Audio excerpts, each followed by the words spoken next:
इन्होंने नहीं कहा कि मेरे गुरुदेव जी का नाम व्यास जी है। इन्होंने कहा कि जो पालन कारणीय शक्ति है, सृष्टि कारणीय शक्ति है, संहार कारणीय शक्ति है, वही हमारे गुरुदेव जी हैं। तो दोनों बात एक ही है, गुरु ब्रह्मा गुरु विष्णु गुरुदेव महेश्वर गुरु साक्षात परम तस्मै श्री गुरुवे नमः। तो इन्होंने ऐसा कहा, गुरु जी का नाम नहीं है। तो गुरु का काम है जो शिष्य हैं या भक्त हैं उनके हृदय में अच्छे अच्छे गुणों का सृजन करना। इस कारण हम उनको ब्रह्मा कहते हैं, सृष्टि करना, सृजन करना।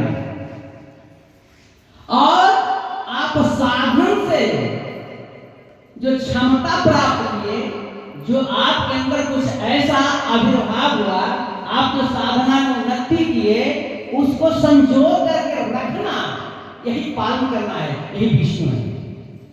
साधन के माध्यम से जो आपको प्राप्त हुआ तो जो पालन, तो अगर आपको कुछ प्राप्त हो जाता है लेकिन संजो करके रखने नहीं आता है, तो ये पालन कारणीय जो शक्ति है, उसी क्षमता को, उसी शक्ति को जो आपको प्राप्त हुआ साधन से, उसको अगर किसी को दे दीजिए संपत्ति, तो सबसे उसको सुरक्षित जो है रखा नहीं जा सकता है। तो जो साधन से जो उन्नति होती है और जो प्राप्त होता है, उसको सुरक्षित रखना ही ये पालन कारणीय शक्ति है। और आपके अंदर जो दुर्गुण है, सारे दुर्गुणों का नाश करते हैं, सद्गुण को उत्पन्न करके इस कारण को संहार कारणीय शक्ति कहते हैं, कहते हैं। ऐसे हम कहते बंदे बोध हुए तुम गुरु शंकर रूपिणम, वो वही शिव है, वो वही शंकर है।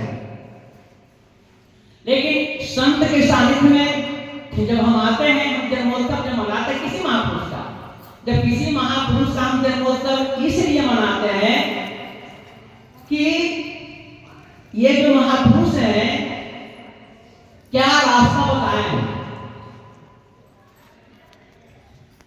और क्या मुझको सिखाए हैं।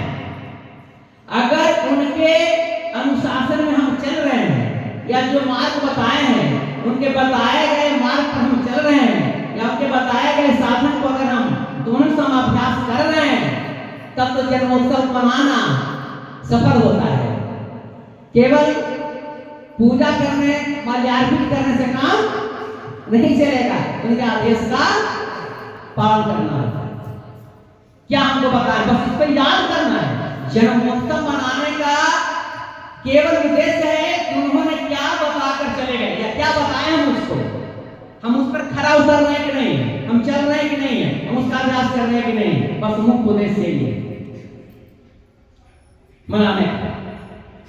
अगर जिस तरह का भाव आ जाता है, एक समय एक राजा घोड़े पर सवार होकर आ रहे थे, इधर से एक संत जा रहे थे, लेकिन जब राजा की नजर संत पर पड़ी तो राजा पूछता है कि मैं राजमहल में रहता हूँ और सारी सुख सुविधा उपलब्ध है, उसके बाद मैं उतना प्रसन्न नहीं हूँ जो सामने में आने वाला साधु है, फकीर है, आखिर इतनी प्रसन्नता का राज क्या है।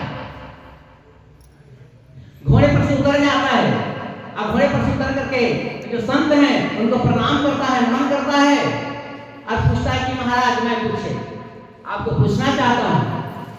तो बोले पूछो, क्या पूछना चाहते हो। कहते कि मैं राजमहल में रहता हूँ और सारी सुख सुविधा उपलब्ध है, उसके बाद भी मैं आप जैसे प्रसन्न हैं, खुश हैं, मैं आज तक नहीं हुआ, इसका राज क्या है। कहें कि अगर इसका राज जानना चाहते हो राजा, तो पहले गुलाब के पेड़ के नीचे बैठना सीखो।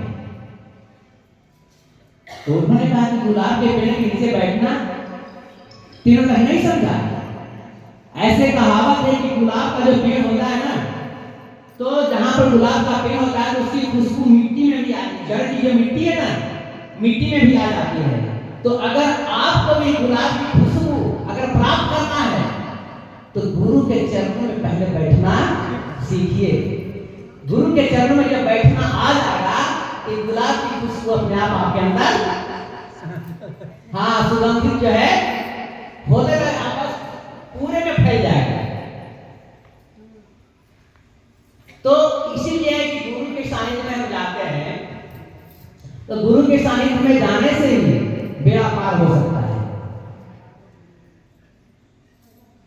उद्धार हो सकता है। इसलिए भजन भी गाते हैं तो अच्छी बनेगी और तेरी बिगड़ी बनेगी। संतन के संग लाग दे तेरी अच्छी बनेगी। अच्छी तो बनेगी ही बनेगी और बिगड़ी भी बनेगी। लेकिन क्या जब आप गुरुमुखी हो जाएंगे तब।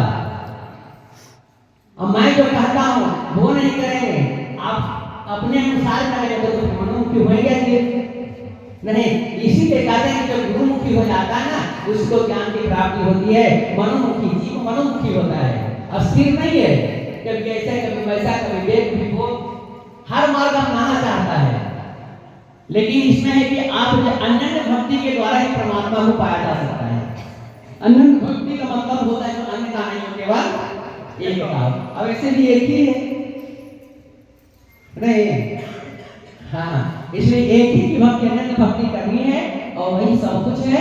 उसी की भक्ति से सब कुछ प्राप्त हो सकता है। इसके लिए गुरु की आवश्यकता है। अगर हम संसारिक पढ़ाई पढ़ते हैं उसमें भी शिक्षक की आवश्यकता होती है, टीचर की आवश्यकता होती है। एक सुई से बनाने के लिए करके बड़े बड़े मशीनरी बनाने के लिए हमको एक शिक्षक की जरूरत है। तो अध्यात्म के लिए भी एक योग्य गुरु की आवश्यकता है। उनके बिना जो है यह ज्ञान संभव नहीं। तो हम लोग सोचते हैं कि गुरु कैसे मिलेंगे, गुरु कहाँ मिलेंगे। लेकिन एक व्यक्ति था, एक व्यक्ति को लगा कि हम चलते हैं गुरु बनाने के लिए, गुरु चाहिए। लेकिन एक संत के पास जब जाता है तो उनसे पूछता है कि महाराज मुझे गुरु का पता नहीं लगा, मैं चाहता हूं कि मुझे गुरु की प्राप्ति हो जाए, लेकिन मैं जानूंगा कैसे, पहचानूंगा कैसे, समझूंगा कैसे कि हमारे गुरु व्यक्ति कौन है, हमारे गुरु कौन है। तो इन्होंने कहा कि बेटा मैं तो ये नहीं बताऊंगा कि तुम्हारे गुरु कौन है, लेकिन मैं इतना बता देता हूं कि अगर कोई व्यक्ति नीम के वृक्ष के पास बैठा हो और दोनों रेटिना से आंख से नूर टपक रहा हो और जो एक हाथ ऊपर किए हो, समझ लेना कि वही तुम्हारा गुरु है। तो गुरु को ढूंढने के लिए वह जाता है। ढूंढते ढूंढते 20 बरस हो गए, लेकिन गुरु ऐसा गुरु नहीं मिले। घर आ गया, जब अपने घर पर आता है तो इसको लगता है कि 20 बरस हो गए अभी तक गुरु नहीं मिले। तो फिर उन्हीं महात्मा के पास चलते हैं, उन्हीं से पूछते हैं कि आखिर 20 वर्षों के खोज में अभी तक क्यों नहीं मिले। जाते हैं, जैसे जाते हैं देखते हैं कि नीम का पेड़ है, उसके पास एक संत बैठे हैं जिनकी आंखों से नीम टपक रहा है और एक आंख ऊपर किए हुए हैं, नीम फैला हुआ है। ऐसा ही तो बताए थे महात्मा कि ऐसा रहेगा तुम्हारे गुरु होंगे। गए, जैसे जाता जब निकट में पहुंचता है तो इसको लगता है कि वही है जो मुझे 20 वर्ष पहले मिले थे, ये तो वही है जो 20 वर्ष मुझे पहले मिले थे। तो बोले प्रणाम किया कि महाराज जी आपने तो मुझे कहा था कि खोज करो, ऐसे है वैसे है, लेकिन आप उस दिन क्यों नहीं बोले कि मैं ही तुम्हारा गुरु हूं। लेकिन कि नहीं बेटे, अगर उस दिन मैं कहा देता तो तुम्हें विश्वास नहीं होता, तुमको लगता शिष्य बनाने के चलते, चेला बनाने के कारण ऐसा हो गया है। लेकिन 20 वर्षों के खोज में तुमको गुरु को परख करने की क्षमता तुम्हारे अंदर पैदा करते हो। ये जो 20 वर्ष में तुम खोज किया, ये 20 वर्ष का जो परिश्रम है ना, ये गुरु पहचान करने का क्षमता तुम्हारे अंदर उत्पन्न कर दिया।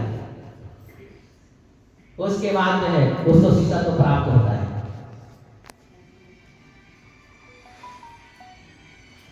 तो गुरु तो हर समय जमा है और वहां मिल भी जाते हैं नहीं।